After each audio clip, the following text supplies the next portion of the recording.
The truth is that I think that the sacred initiation of conflict is really about learning how to love people unconditionally.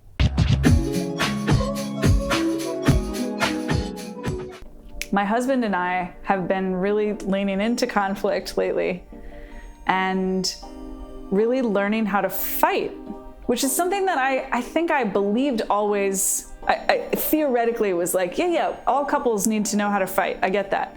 But we just weren't doing it. We weren't.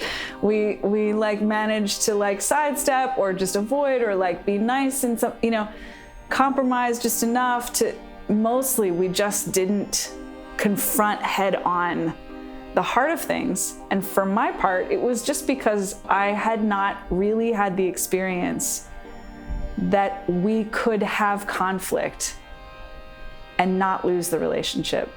And so I feel really blessed to have had this initiation in so many arenas, both professional and personal, because there is so much more that is possible for all of us as individuals when we're not afraid of what's going to happen if we don't agree. Right? That we have, and not only that we're not afraid of it so we don't avoid it, but that we actually have tools to communicate, to stay present, to stay curious when conflict arises.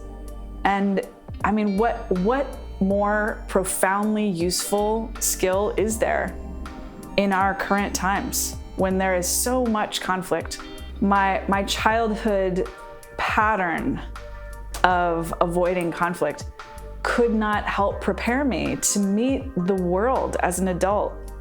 I had to learn that after the fact. And it's so interesting that we're making this video today because I just had this conversation with a client literally this morning.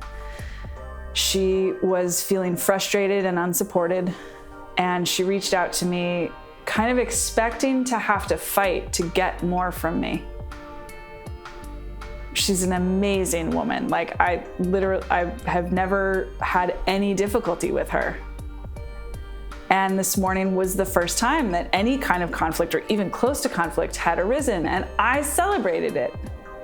It was like, great, like now things are getting real. Like, beautiful that we've had such a good time so far, and there's more here. And so we spent an entire session just exploring the value of the conflict that was arising in her. Mostly we were looking at her material, right? Whatever it was that had stopped her from asking for what she wanted in the first place, or had her expect that I wouldn't want to give it to her, and how that's connected to her making money. And she made all kinds of brilliant connections. But I was aware, and we talked briefly about the truth that I know how to show up for her when she's pissed at me. And that I didn't always know how to do that. I've learned how to do that. And that as a result, there's nothing she can do to scare me away. Like, I'm unconditionally for her. I'm gonna do whatever I can to serve her. And there's nothing that's gonna interrupt that for me. So she can be mad at me if she wants to, and she is not at risk to losing me or to losing our relationship. She gets to be mad with me. She gets to express that with me.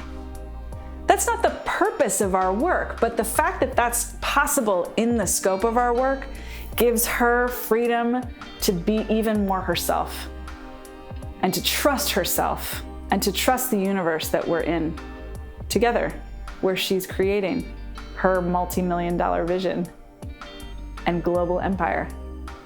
So it's also, right, like she got an initiation today that conflict can be safe, that conflict can happen and bring people closer, that conflict can happen and reveal things that could not be revealed any other way. Conflict is another portal. And as she deepens into that understanding and knowing, she's going to be able to hold that container for her clients. So the truth is that I think that the sacred initiation of conflict is really about learning how to love people unconditionally. And that's, at some level, that's what we're all here to practice and get good at. If you know that there's something that you're ready to face, I do want to encourage you to believe that you can do so with grace and with ease, that you can trust yourself, you can trust your process, you can trust the divine to support you, and that it's worth it. It's worth it to let yourself be unapologetically you and let other people deal with what that means for them. They'll survive, they'll be okay. And that it is a stand for something really important, right? Like all of us as human beings deserve to live our lives as ourselves, not playing roles that someone else cast for us. And we can only do that when we choose to do that for ourselves, and we choose to do that for ourselves more frequently and more easily when we see other people doing it for themselves. I want to honor and really bow down to the intensity of whatever resistance you have. It's real, and you can get through it, and you will be glad that you did. Everything you want is already